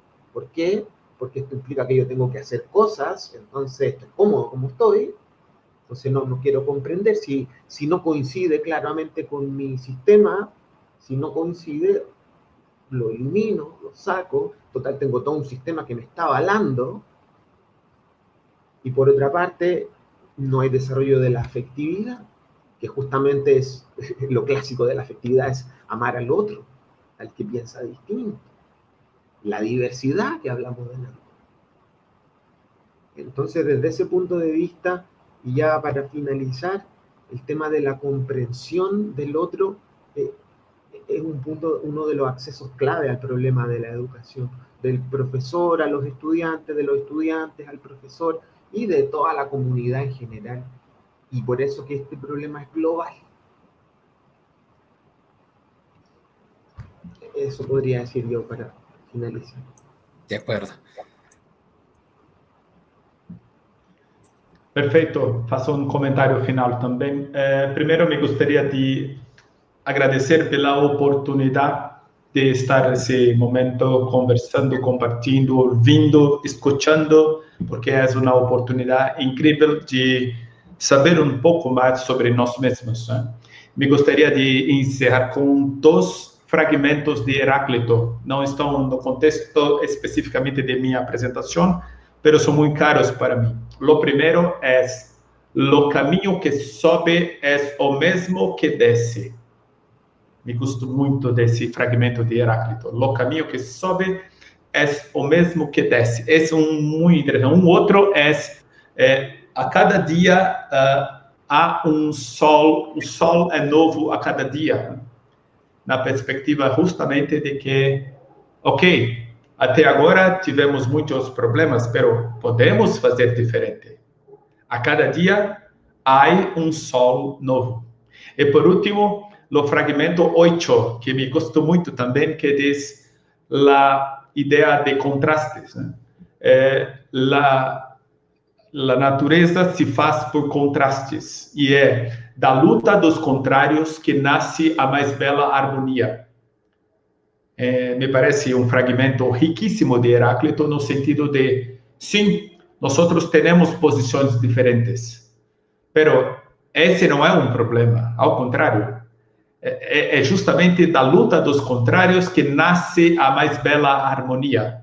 Então, nós precisamos do contrário, do que pensa diferente, do que compreende diferente, porque assim podemos crescer sempre. Então, me gostaria de deixar esse registro de alguns fragmentos de Heráclito, um autor que estudei um pouco mais na época de maestria, mas está comigo sempre, carrego para a minha vida sempre, porque Heráclito para mim não há filosofia sem Heráclito, talvez concordando com Nietzsche. Muitas graças, especialmente Pollux pela condução, Francisco pela interlocução, Vanessa e também Helena, embora a Helena tenha ficado quietinha, obrigado pela presença e é isto. Só uma invitação, se puder.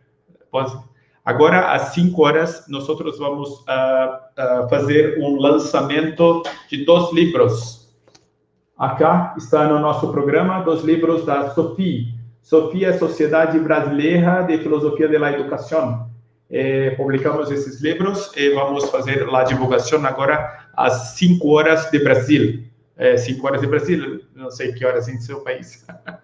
Acho que em Chile é 4, não sei, 3 horas, 2 horas. Anyway, é isto. Gracias. Al contrario, muchísimas gracias. Ha sido un honor compartir esta mesa con ustedes y quisiera reiterarles mi agradecimiento porque estos pensadores, Heráclito, Morín, propio Azaña, creo que pueden ayudarnos a refrescar el panorama filosófico latinoamericano, sobre todo para pensar nuestros problemas desde acá, ¿no? Con una recepción crítica y también apostando por un pensamiento que aboga por la diferencia, ¿no? A veces hasta la conciliación de los opuestos, ¿no? Quisiera reiterar entonces mi agradecimiento. Agradecemos también a quienes nos acompañaron, a Elena, a Vanessa, y quisiera despedirme de parte de Alfe, desearles que tengan una excelente tarde y nos veremos muy, muy pronto. Gracias. Francisco, mande un saludo para Marisa Mesa, es una grande amiga. Até mais. Hasta luego. Hasta luego. Chao, Vanessa.